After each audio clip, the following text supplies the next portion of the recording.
Okay, perhaps you saw the title to this video and thought, well, there we go. Guy has gone full moon boy. Clearly all that Dubai sun has fried his tiny brain. But, dear friends, before you rage quit, please note it's not yours truly who is making this insane prediction. So, who is, what have they been smoking, and is it all just hype, or could there be more to it? Okay, so this crazy call comes courtesy of one Balaji Srinivasan, a US investor, entrepreneur, writer, thinker, and next-level Bitcoin bull. Maybe we should call him the Bitcoin Minotaur.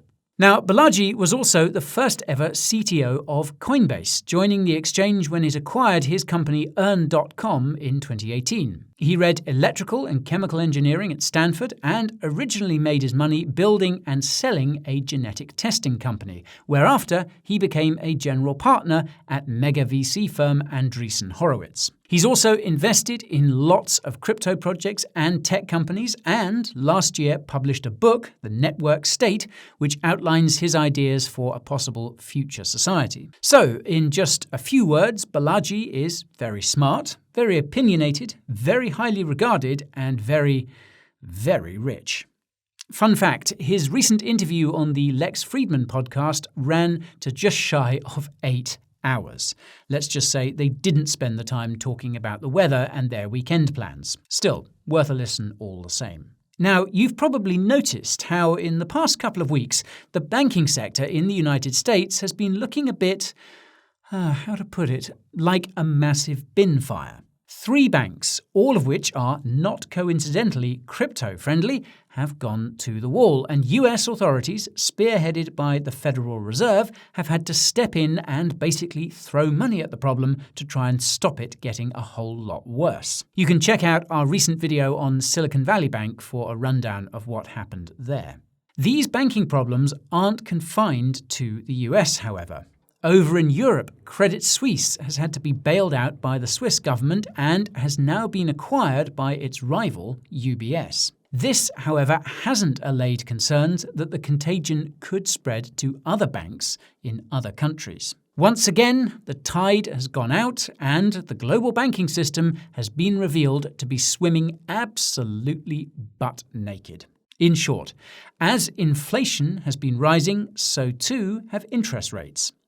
Higher interest rates have been devaluing the bonds that banks have been loading up on using their customers' assets. This has triggered bank runs as said customers have started rushing to withdraw their money because they know full well that the banks don't hold enough to backstop all deposits. The fear then feeds on itself and the whole house of cards comes crashing down. Now, in order to try and prevent this doomsday scenario from playing out, central banks, like the Federal Reserve, are turning the money printers back on to try and keep these banks afloat. Before you say anything, yes, I know there's a lot more to it than just money printer go brr, but I'm keeping the explanation very simple so we don't all lose the will to live. Anyway, more money flooding into the system means more inflation, and this is where Balaji comes in. In short, he believes that this increase in the money supply will lead to hyperinflation. You know, piles of money in wheelbarrows, society collapsing, all that sort of cheerful stuff. He is so confident this will happen, he's decided to put his money where his mouth is. So, when a Twitter user going by the name of James Medlock tweeted, quote, "I'll bet anyone $1 million that the US does not enter hyperinflation," Balaji replied, quote, "I will take that bet. You buy 1 BTC, I will send 1 million USD. This is around 40 to 1 odds as 1 BTC is worth around 26k. The term is 90 days. One can only imagine he clicked send, then dropped his mouse as he waited for Twitter to completely lose its mind. He wasn't disappointed. So, Balaji is betting $1 million, well, actually $2 million as he made the same bet with someone else, that BTC will moon over 3,500% by the 17th of June to reach a price of $1 million a coin. This would give Bitcoin a market cap of a little under $20 trillion. Remember, crypto's total market cap is currently a little over $1 trillion. That's what we call a pump. This would mean, in Balaji's words, hyper-Bitcoinization. As the dollar, and by extension other fiat currencies, get inflated away to zero, the world seizes on the only currency that can't be manipulated and devalued by central bankers and politicians. The only currency that can't be controlled by any one entity. The only true permissionless, trustless, and decentralized form of value transfer and storage known to man. Satoshi's vision is realized. Michael Saylor becomes president, and Bitcoin maxis the world over spontaneously combust from such a rush of vindication. Everyone who has been stacking sats all these years breathes a sigh of relief. Maybe my father will stop complaining about only getting in at 47k. Well, maybe not that. Then, earlier today, Balaji addressed some of the key points, in his words, in another tweet. He concluded his rebuttal of a number of questions thus, quote, "If the Fed does what they've said and prints money to infinity to ensure that every withdrawal goes through, then they're doing a stealth monetization of the debt." And then the basic question is, what succeeds the dollar? Because USD is no longer too big to fail. And when it fails, the unfortunate alternative for us all would be RMB. Getting enough people into Bitcoin to avoid both the digital devaluation of the dollar and the dominance of an unleashed China is the ideal longer-term impact. That gives us a long-term chance to protect freedom. So, essentially, turning the money printer back on will send the dollar to zero, and the only other national currency capable of taking its place would be the Chinese yuan. And I think we can all agree we don't want to live in a world where the Chinese Communist Party is effectively calling the shots. Bitcoin fixes this. So, could it actually happen?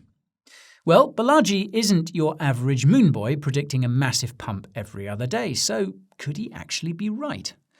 Well, probably not. In fact, almost certainly not. Sure, by all means dig this video up if indeed BTC is at 1 million by mid-June, though I imagine you'll be too busy partying with Balaji on his gold-plated spaceship to worry about rubbing my face in it. I know I will. But will we really, though? I have to say, much as a $1 million BTC does sound frickin' awesome, if that is indeed the case inside 3 months, then you can be pretty sure the world will be in a right old state come the summer. As in the 4 horsemen of the apocalypse going out for a canter sort of state. As in the don't bother making any holiday plans kind of a state. The best assets to hold in that kind of scenario are likely going to be drinking water and guns. Lots of guns. Now, there is no doubt that the global banking system is rotten to the core, and there's also no doubt that the dollar's days as the world's reserve currency are coming to an end.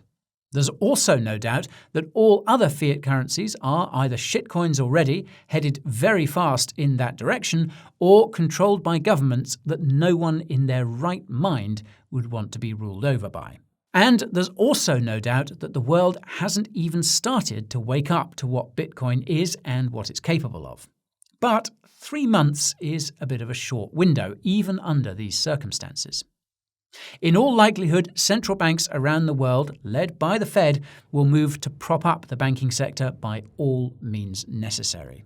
Yes, there's a chance the money printers will start to roll again, although there's no guarantee that the Fed won't follow the example of the European Central Bank and hike rates again at its meeting on the 22nd of March. Nobody yet knows how Jerome & Co. are going to play this one because they are in an unenviable position where basically whatever they do is going to see them get crucified. Pause rate hikes? Quite likely.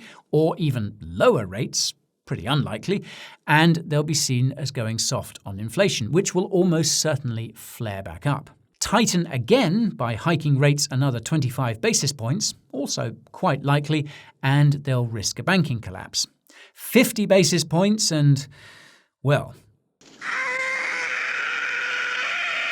But back to Balaji's bet.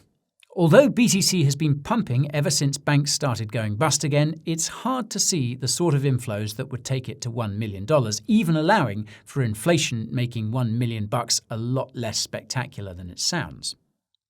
Perhaps the bull market is back, although I and many others remain unconvinced. It's more likely that Balaji is making a point here in the most headline-grabbing way possible. Bitcoin is the future, fiat currencies are the past, and the sooner the world realizes that, the better. And remember, this guy is seriously wealthy. Losing a $2 million bet isn't going to hurt him like it would hurt most of us. Well, assuming most of us could even make a $2 billion bet.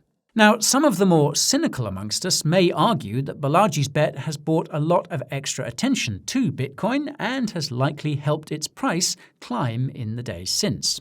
My guess, and it is only a guess, mind you, is that the former CTO of Coinbase probably owns a fair bit of BTC. BTC that's now worth a lot more than it was just a few days ago. Just a thought. I imagine Balaji's crazy bet may also have helped draw more attention to the podcast he launched a little over a month ago, though, again, that's just me thinking out loud. There is also the fact that the wording of the bet does leave it open to some interpretation. It could be argued that he's betting on hyperinflation rather than hyper-Bitcoinization by mid-June, but, well, let's not split hairs. Balaji's bet has helped draw further attention to the perilous state the world's financial system finds itself in.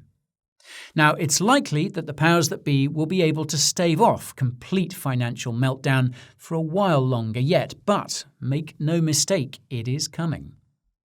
Sometime in the not-too-distant future, we are going to have a pretty stark choice. Government-issued funny money, which will by then be in the form of central bank digital currencies that will allow the government to see and control everything you and I spend, or Bitcoin. Well, I know which one I'm going to choose. Cheers.